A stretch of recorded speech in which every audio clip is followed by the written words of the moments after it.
and the river opens for the righteous, and the river opens for the righteous, and the river opens for the righteous, and the river opens for the righteous someday.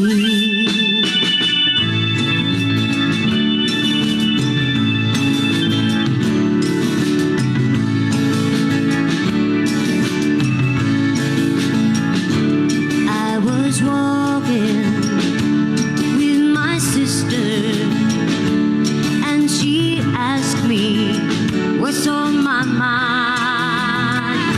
I said what I believe with my soul. It ain't what I see with my eyes. And we can turn our backs this time. I am a patriot and I love my country, because my country is all I know. Wanna be with my family, people who understand me. I've got nowhere else to go. And the river opens for the righteous, and the river opens for the righteous, and the river opens for the righteous someday. And I was talking with my mother. She looked so kind. I said, Mama, what's on your mind? She said, I wanna run like a lion, released from the cages, released from the rages, burning in my heart tonight. Yeah, yeah, yeah, yeah. And I ain't no communist, and I ain't no socialist, and I ain't no imperialist, and I ain't no capitalist, and I ain't no Democrat, sure ain't no Republican. I only know one party, it is freedom.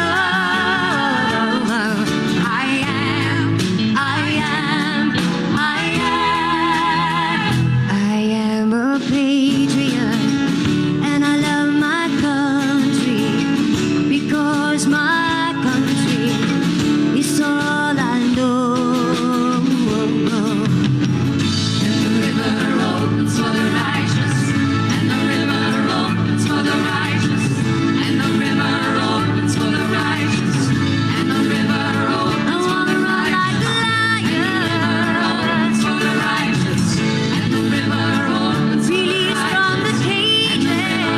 righteous, for the righteous, and the river opens for the righteous, and the river opens for the righteous, and the river opens for the righteous. I believe with my soul, the righteous, and the river opens for the righteous, what I see with my eyes, and the river opens for the righteous someday, and the river opens for the righteous someday, and the river opens for the righteous someday, and the river opens for the righteous someday, and the river opens for the righteous, and the river opens for the righteous, and the river opens for the righteous, and the river opens for the righteous, and the river opens for the righteous. Thank you. Robin Patterson.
easily slips away, keeps me at night by a small reading light, with a ream full of things left to say. I'm sorry my folks don't understand me, and I'm sorry old friends are still slaves. I'm sorry I'm so disappointing to those who can't see how much courage this takes, and it keeps me at night by a small reading light, with a will that's compelled to go on, reaching for minds well ahead of their times, so the sadness can leave my song.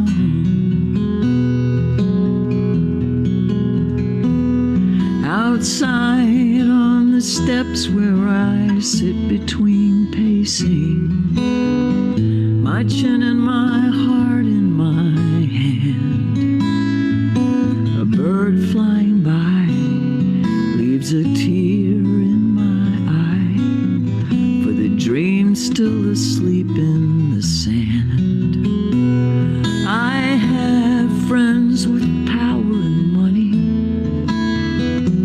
and while some of our dreams sound the same, I have friends who don't have a bed or a coat, so I stand in between in the rain, like a leaf that let go and got caught in a web, is suspended just feet from the ground.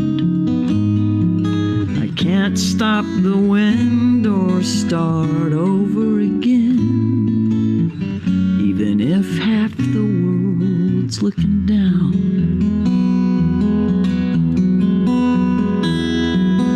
What kind of world curses a girl and tells her she's less than a man? And what kind of truth turns on a youth whose life doesn't work out according to plan?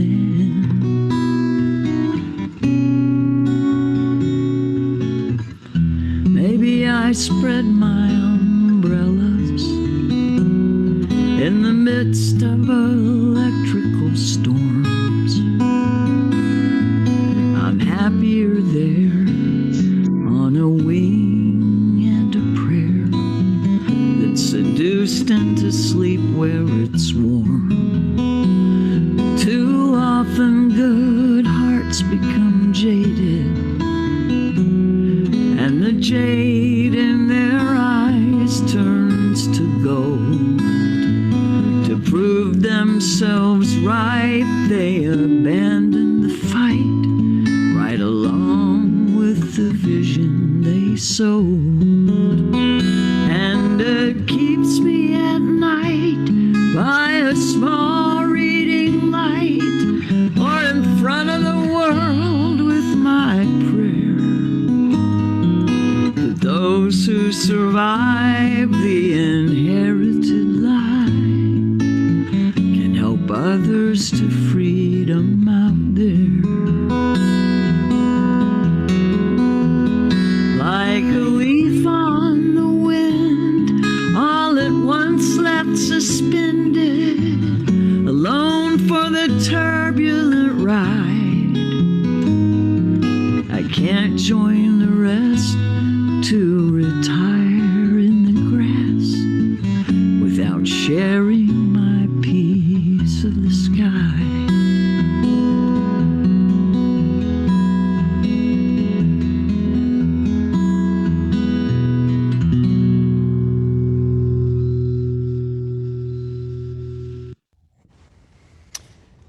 Good morning. Welcome. We want you to know that here at All Souls Unitarian Universalist Congregation, whether it's virtual or we're meeting in person, we are always meeting in purpose. You, in your precious uniqueness, are welcome here in the spirit of mutual respect. Whoever you are, whatever your age, race, origin, orientation, background, status, ability, identity, if you care to be here with us, you are welcome. We set this time aside to step into and away from things of great concern. If you have a burden, we invite you to lay it down for just a while. Catch your breath. Feel like you're in a sanctuary. Breathe together. If you have a concern,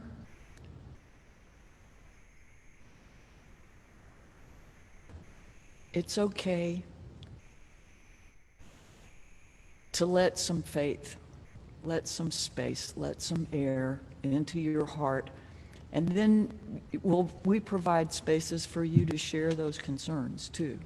And we hope you'll engage with us in some of our other avenues of communication. We believe that spiritual maturity is in large measure how we live this life. We're together in covenant rather than creed. We don't believe we have to believe alike in order to love alike and to foster compassion in this world and work for beloved community, a just world, a peaceful world. We are called to continue learning and growing and tending our spiritual needs and the needs of the world around us. Whatever truth as you are given to understand, it calls you to be in this world with integrity, with spiritual integrity. We welcome you here with us this morning.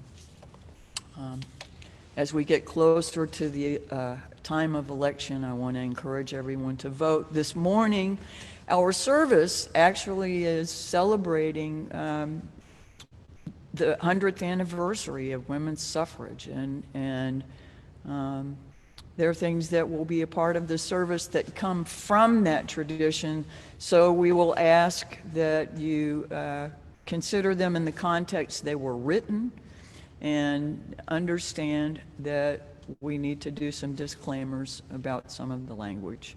Anyway, we will get to that in a little bit, and at this point we invite announcements.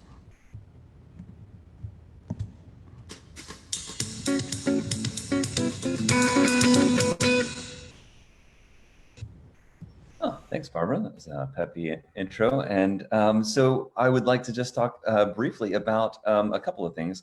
One of them is recurring donations and donations in general to the church. But basically, I just wanted to let people know if you set up a recurring donation through the Breeze, then I'll send you an invite link, and it won't be like right away. It might be a week or two later or something like that, or whenever I realize that you've set up a recurring donation.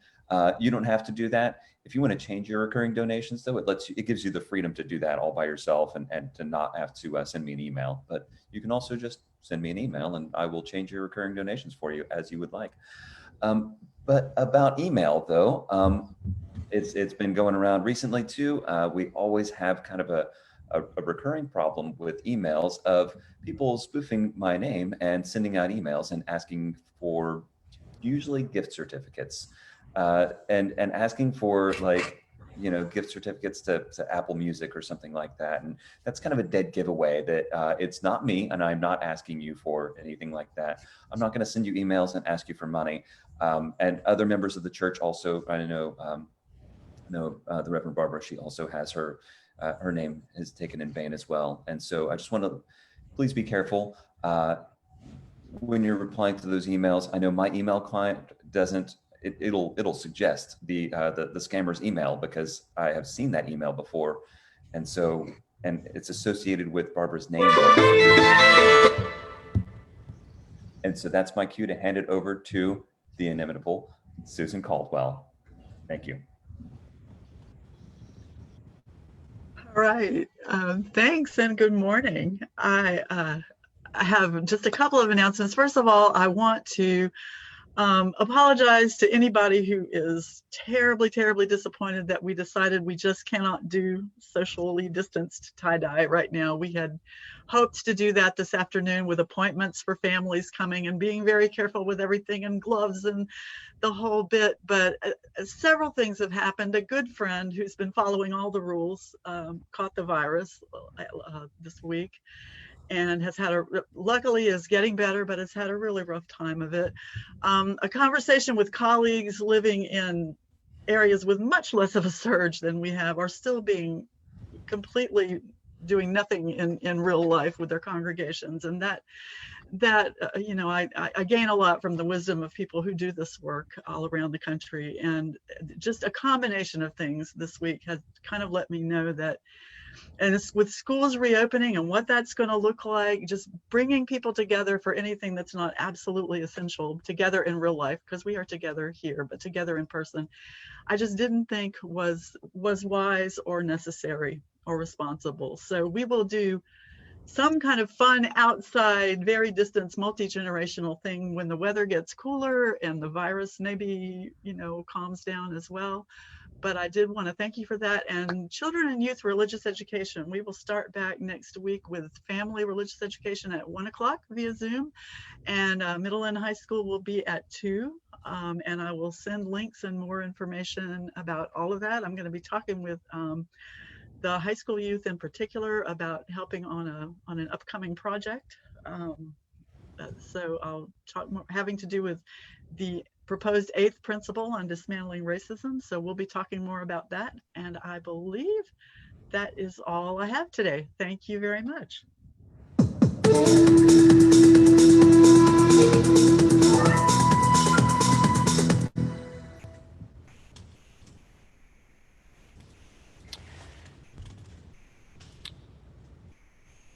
As we prepare to enter the spirit of worship, we mean that in the sense of the Old English roots of elevating and contemplating matters of worth. And we invite you to open your heart and your mind to consider the things that are important to you. Consider the ideas that are presented. Let yourself relax into a space for just a little while. We come in the spirit of the unity of our origin, the unity of our essence, and the unity in compassion.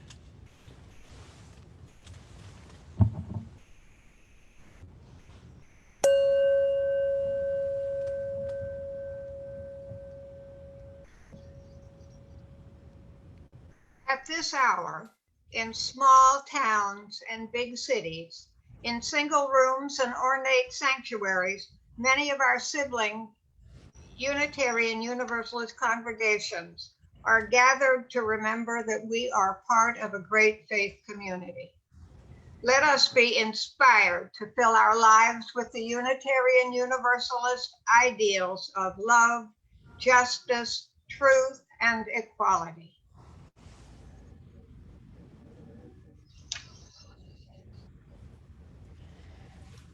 Thank you, Susan.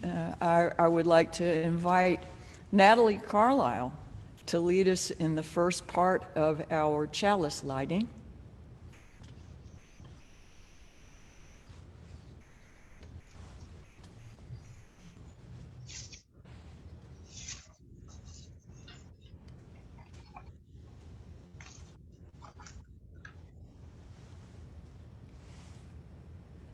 We light this chalice to celebrate Unitarian Universalism.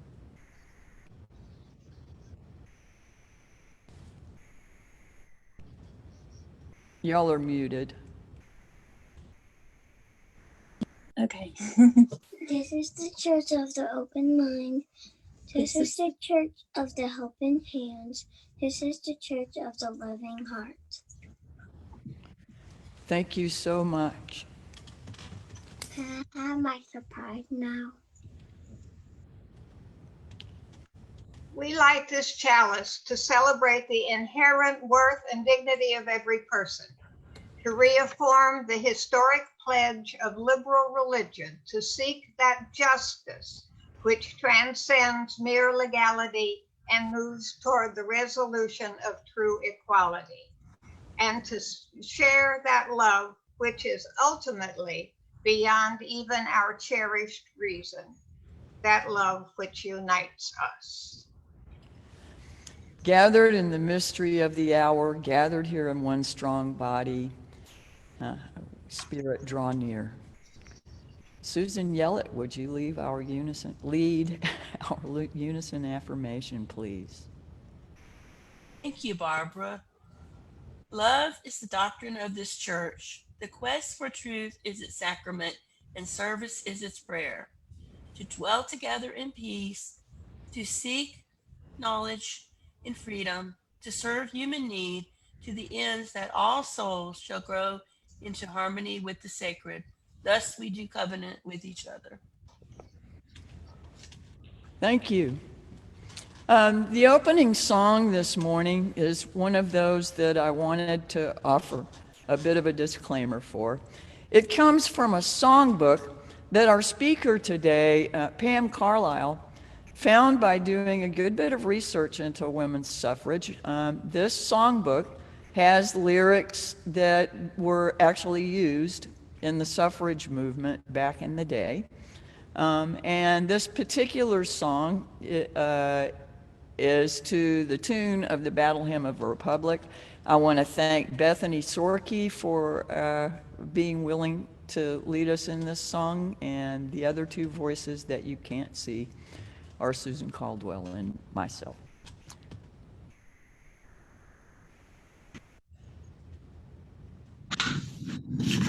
There's a wave of indignation rolling round and round the land, and its meaning is so mighty and its mission is so grand that none but knaves and cowards dare deny its just demand as we go marching on. Men and brothers, dare you do it? Men and brothers, dare you do it? Men and brothers, dare you do it as we go marching on? Ye men who wrong your mothers and your wives and sisters too, how dare you rob companions who are always brave and true? How dare you make them servants who are all the world to you as we go marching on? Men and brothers, dare you do it? Men and brothers, dare you do it? Men and brothers, dare you do it as we go marching on? Whence came your foolish notion, now so greatly overgrown, that a woman's sober judgment is not equal to your own? Has God ordained that suffrage is a gift to you alone, while life goes marching on? Men and brothers, dare you do it? Men and brothers, dare you do it? Men and brothers, dare you do it as we go marching on?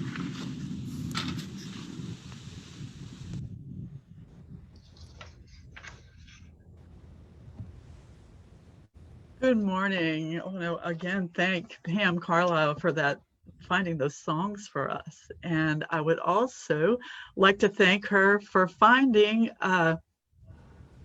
our story today. And I'd love to share that with you now. This is a children's storybook with that tells a true story. And so I would love to share this with you. This is called Around America to Win the Vote, Two Suffragists, a Kitten, and 10,000 Miles. And it's by Mara Ratcliffe and Hadley Hooper did the illustrations. On April 6, 1916, a little yellow car set out from New York City. It carried tools, spare parts, a teeny tiny typewriter, an itsy bitsy sewing machine, one stout leather trunk bursting with useful things, two smiling women, and a wee black kitten with a yellow ribbon tied around its neck. The taller woman was Nell Richardson. The smaller one was Alice Burke. Together, they planned to drive all the way around America. It was a great big country, but they had a great big cause. Votes for women, Alice told reporters. Votes for women, Nell agreed. They said the typewriter and the sewing machine were all part of the plan. If anyone said women didn't have the brains to vote, then Nell would dash off a poem right then and there to prove that they did. If anyone said they should cook and sew and leave running the nation to the men, then Nell would whip up an apron while Alice gave a speech to prove they could do both. And if the two of them could circle the United States, 10,000 bumpy, muddy, unmapped miles, facing danger and adventure all alone with just each other and a kitten in their little yellow car, well, surely that would prove that women could do anything. And so off they went. But, excuse me a second, scoot y'all over. The very first day, they had their first adventure when a horse pulling a wagon down a narrow road refused to let them pass. Votes for women, Alice told the horse. Nell tied a yellow daffodil behind his ear, and they went on their way. In Philadelphia, they stood up on their seats to speak to the great city crowd. Nell didn't need to write a poem on her typewriter or sew an apron on her sewing machine. Men and women cheered, but the next morning, blizzard. Nell and Alice dug into their trunk of useful things, and they put on their raincoats and their rubber hats, and they drove through howling wind and swirling snow to Baltimore, where they arrived just in time to be the guest of honor at a very fancy party. The trunk held a few useful things for parties, too. The next day, when they stopped for gas, a crowd of men clustered around the little yellow car. Alice hopped up on the seat to give her speech, but no one listened, so she told them all about the car instead. Votes for women, the men said, and waved as Nell and Alice drove away. After a flying visit to the nation's capital, they came upon the bumpiest and muddiest road yet. The little yellow car went bump and squelch and finally got stuck. As the car sank, Nell and Alice jumped into the icy stream. They cranked and cranked and cranked the engine, but it wouldn't start. Votes for women, Alice said to encourage Nell while she cranked. Nell grumbled, and good roads. In the trunk, they found a lantern and a blanket and a box of candy from their friends. They huddled wet and shivering under the blanket and ate the candy till the sun came up and two strong mules appeared to pull their car out of the mud. In Virginia, Nell and Alice passed a school and all the children ran to see the little yellow car. They hung all over it and wouldn't let the women or the kitten go until Alice promised to mail them a picture postcard from someplace very far away. They drove on through fields of singing birds and butterflies and goldenrod, and nearly fell into a hole where a bridge used to be. Next came some deep puddles, some sticky clay, thick, wet sand. In South Carolina, a whole town turned out to make them an all-yellow lunch.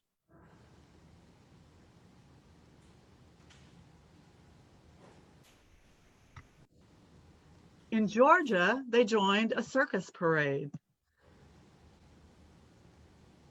In Alabama, they sipped tea and sampled wafers and nibbled on stuffed dates. Everywhere they met crowds. Everywhere, Nell and Alice told them, V for W. Outside Gulfport, Mississippi, the little yellow car finally found a mud puddle it couldn't cross. So they sneaked the kitten onto the train and traveled on. They smuggled the kitten into a fine hotel in New Orleans. The little yellow car arrived, and then they were back on their way. They dodged bullets at the Mexican border. They drove on through the desert. They got lost for days. And finally, they reached California, where they were a model for driving a long way to the fair, all the way across America, where they won a medal, sorry, for driving a long way, all the way across America. But they were only halfway to the finish line. They still had lots and lots of miles of adventures on the road ahead. On September 30th, 1916, a little yellow car drove into New York City. It carried mud and dust and signatures and souvenirs from all over America, 2 smiling and sunburned women and a full-grown cat. They arrived to a grand welcome and a great big yellow cake. The cat ate 7 slices, according to next morning's Tribune. After 10,000 bumpy, muddy, unmapped miles, Nell was ready for a rest, and Alice, she turned right around and crossed the country again. Except this time, she took the train. And these are the real Nell Richardson and Alice Burke. And this is the 2 of them with Saxon, the cat. And I want to thank Pam for this story.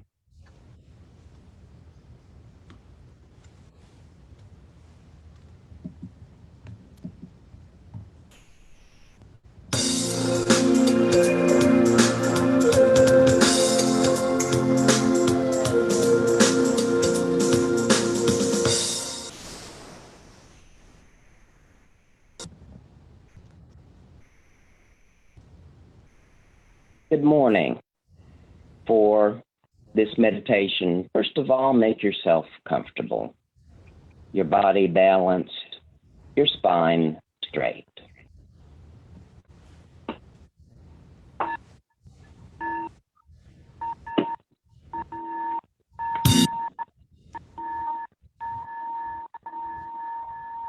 Begin with a deep, comfortable, nourishing breath.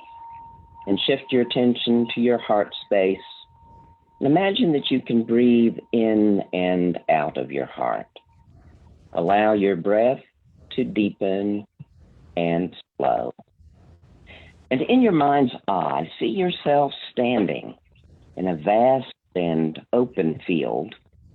Not far from you is what appears to be a bonfire.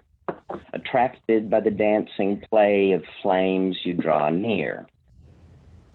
And you now know that this fire is the vision of all the beautiful possibilities and potential that humanity can unfold. Here is the light of compassion and wisdom. Here is the clarity of justice and peace. Here is the healing all have sought. You now see that you're standing in a circle surrounding this fire of vision, joined by countless others. Say to yourself, my place in this circle is unique.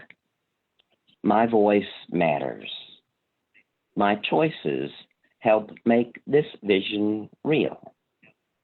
May I cherish the freedom that lets me choose, and may I serve this vision with joy and enthusiasm.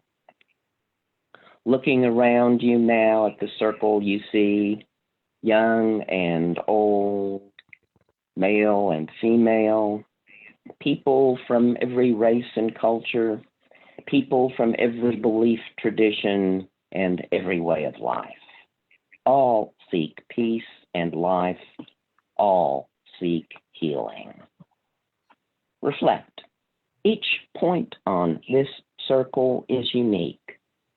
Each voice matters. Each choice is a gift to all. May each and all have the freedom to embrace the vision.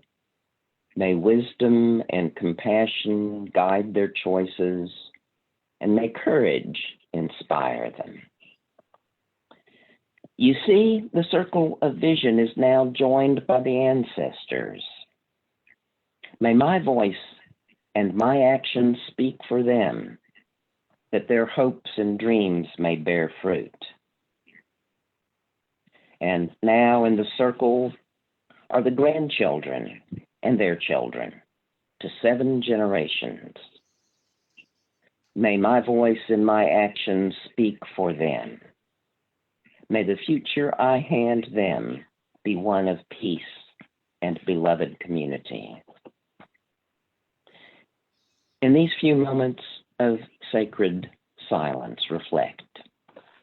May I cherish the freedom I have to live this vision, and may all people share this vision and this freedom.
I am happy to share words from Eleanor Roosevelt,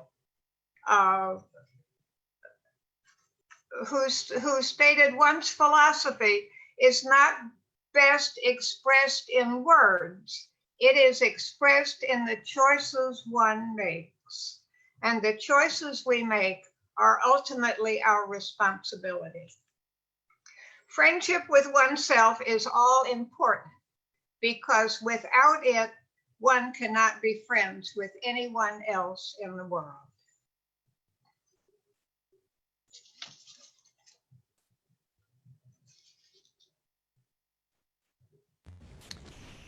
Thank you. Just for information's sake, Susan Bettinger is a longtime member of the church and one of our former board presidents. And I want to thank her for helping us today as our worship associate. May I add something also? Certainly. I am also the current president of the Caddo Bossier chapter of the League of Women Voters, which also celebrates its centennial this year. We are also very grateful for that, Susan. Thank you so much for your service and your commitment. The next song is actually just the last verse of one that had a number of verses, and some of them were pretty, I don't know, gender convicting, let's say. But I want to thank Robin Harris for sharing this one with us. And right after that, I would ask Susan Caldwell to do a bit of an introduction for our guest speaker today, or our speaker, not a guest, another longtime member of the church. Equal to all the race, take now thy rightful place by land and sea. We'll scorn the tyrant's lust and pledge our faith and trust to evermore be just and true to thee.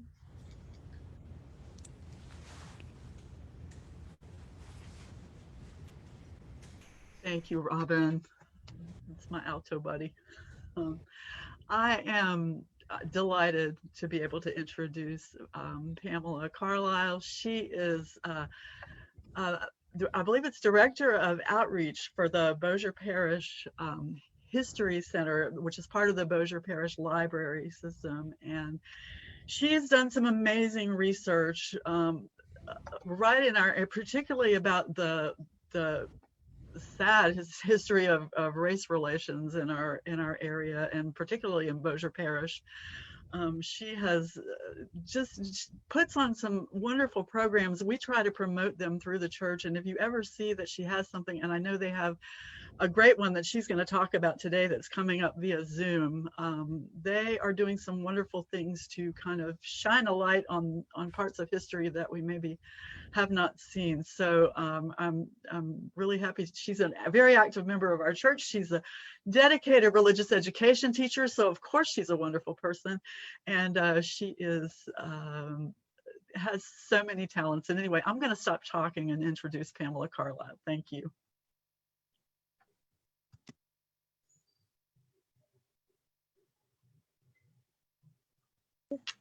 Thank you so much, Susan.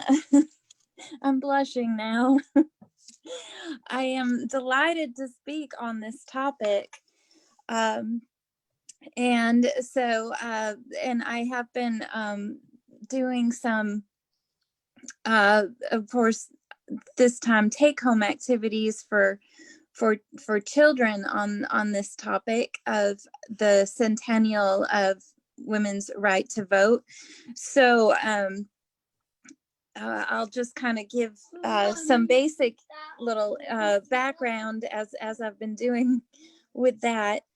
And August 26, 2020 is the 100th anniversary of the signing of the 19th Amendment to the U.S. Constitution. And that states the right of citizens of the United States to vote shall not be denied or abridged by the United States or by any state on account of sex. Now, the unceremonious signing of that amendment on August 26th in 1920 did not at all really represent the long and sometimes brutal struggle to reach that goal.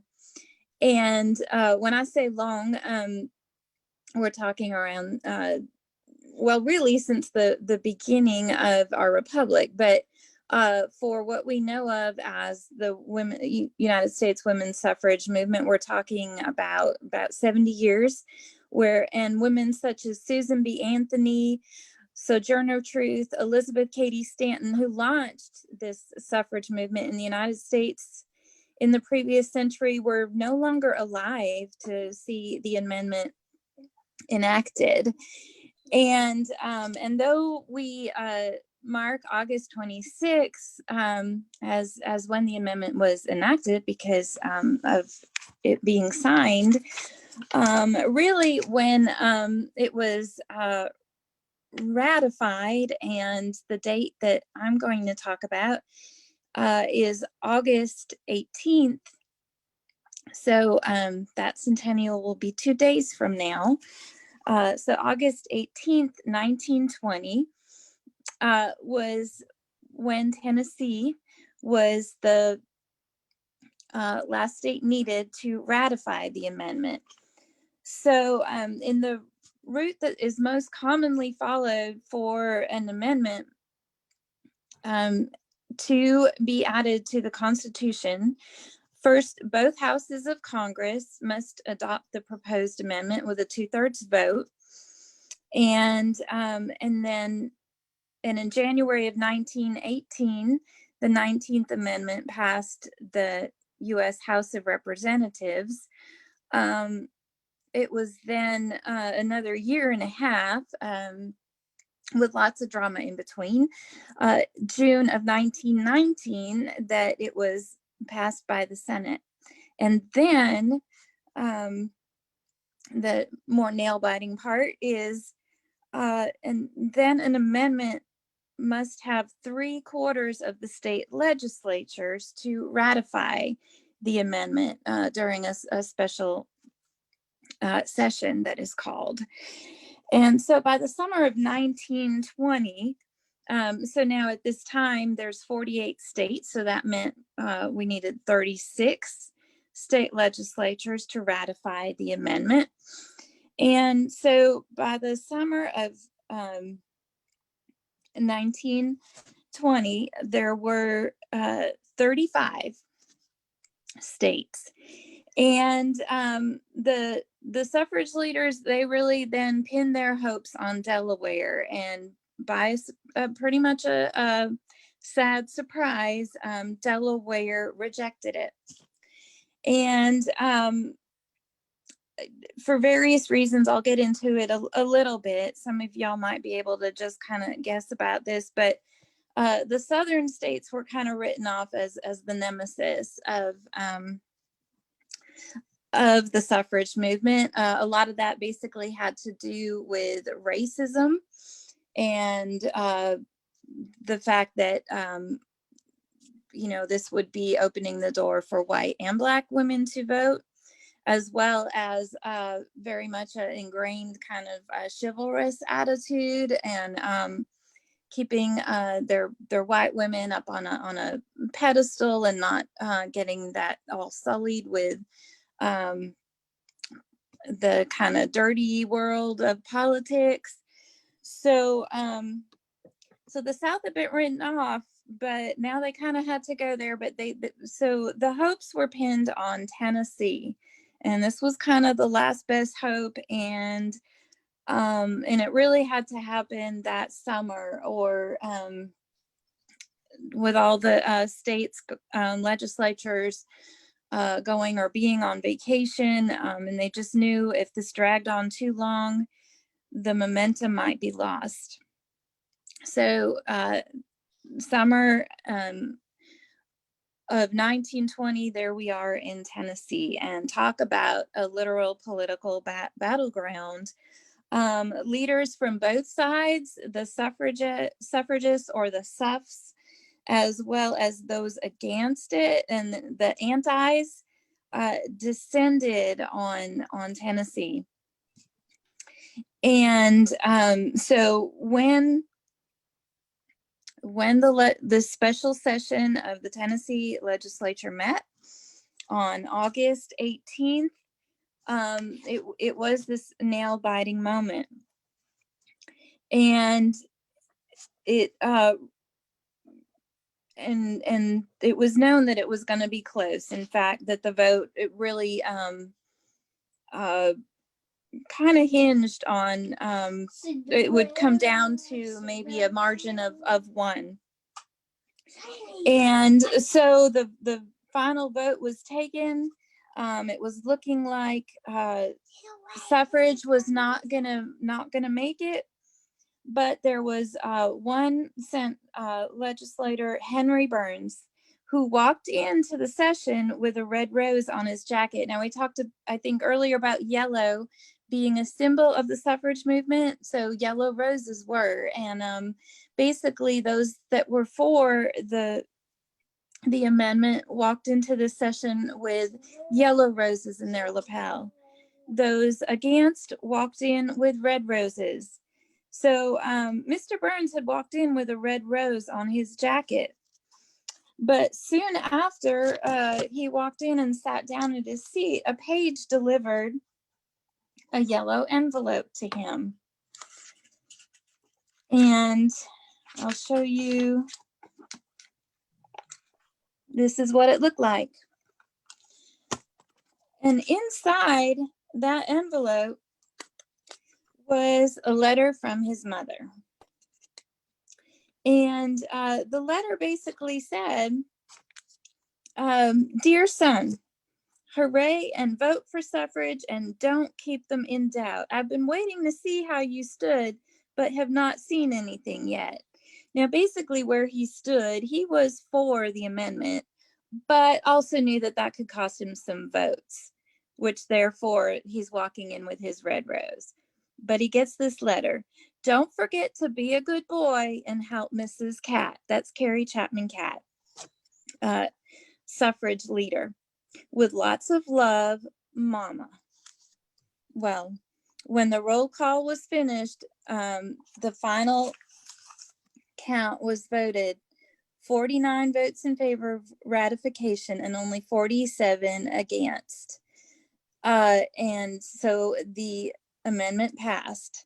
And basically this was because of Mr. Burns changing his vote due to a letter from Mama.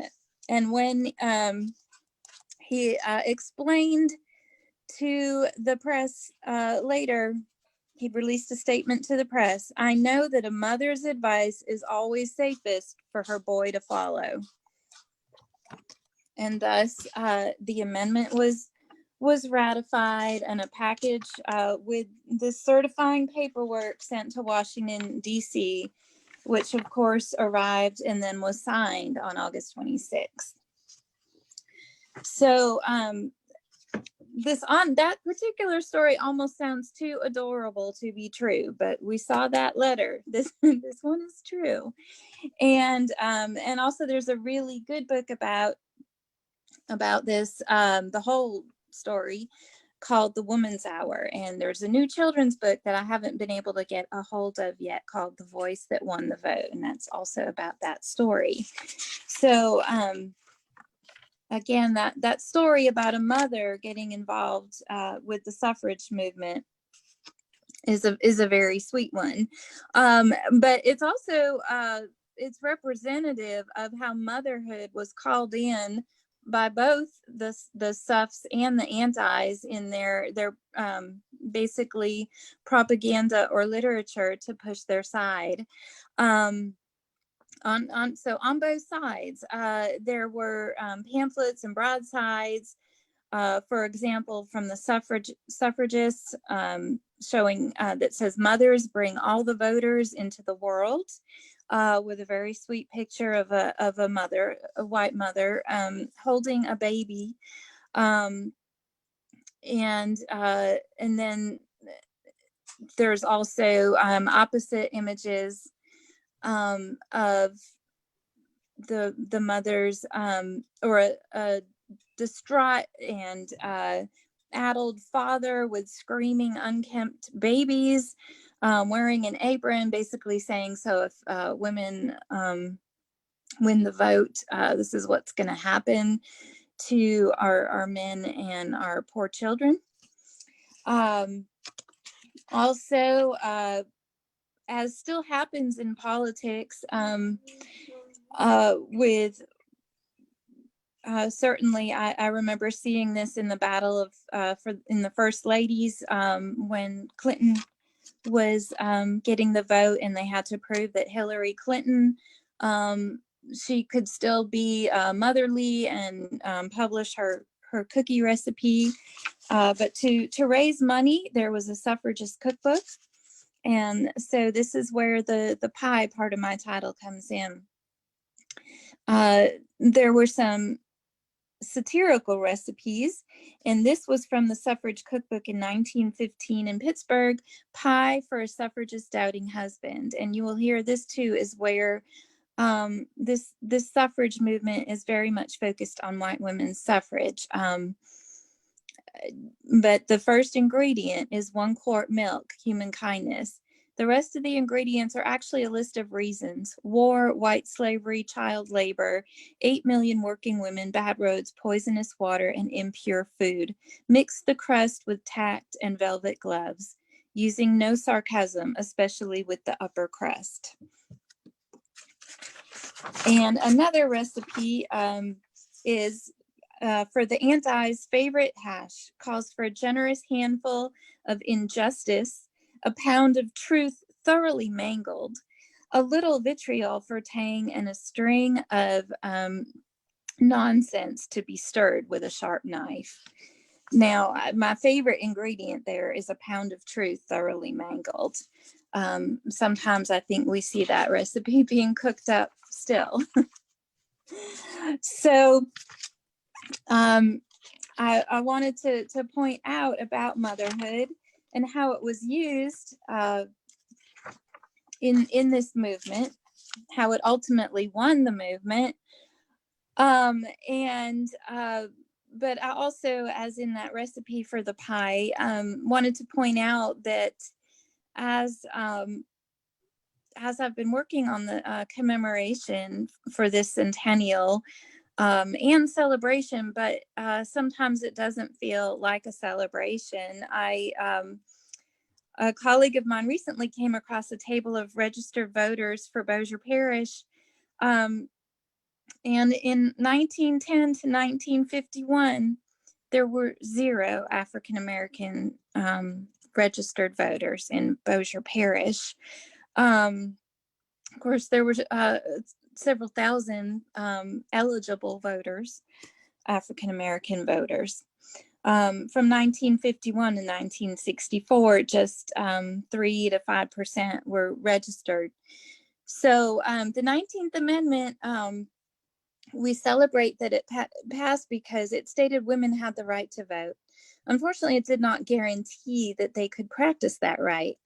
Obstacles were still in place, particularly here in the South, that denied Black Americans the vote. And in 1965, the Voting Rights Act prohibited racial discrimination in voting.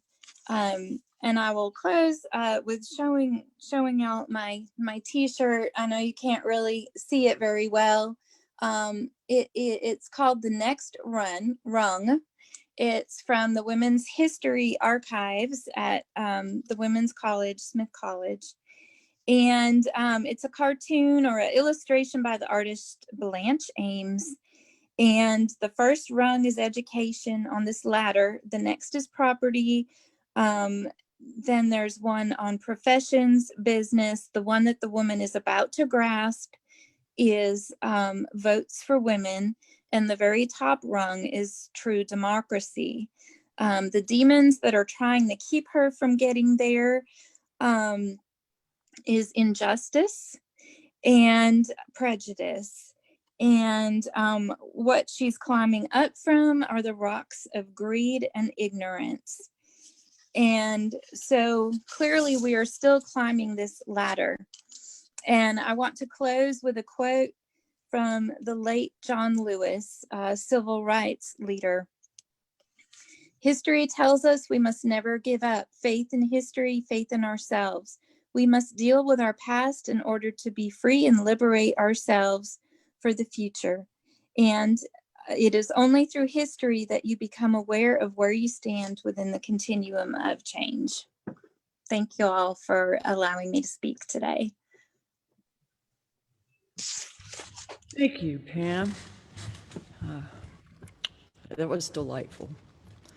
I invite you now to sing along on a couple of choruses here. The first one's going to be Come and Go With Me, and then This Land Is Your Land.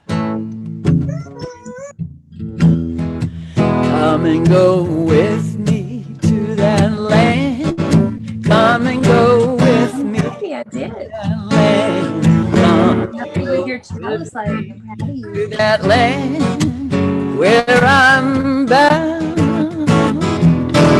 Come and go with me to that land. Come and go with me to that land. Come and go with me to that land where I'm bound. This land is your land. This land is my land. From California to the New York Island, from the Redwood Forest to the Gulf Stream waters. This land was made for you and me.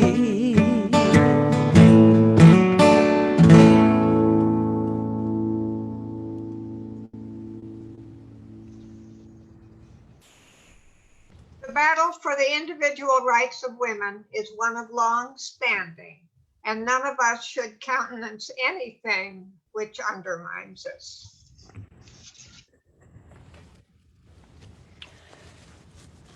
Thank you all so very much. We'd like to remind you that this is only a living tradition if we are living it out. There's no reason for behaving hatefully. We are in rich ground and in fertile times for justice, growing justice. Side with love against anything that would diminish the human spirit.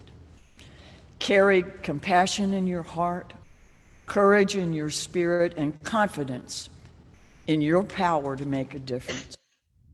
Know that you are loved and lovable. Be safe, be smart, be centered and strong in unity of the Spirit until we meet again. Amen. Ashe. Blessed be.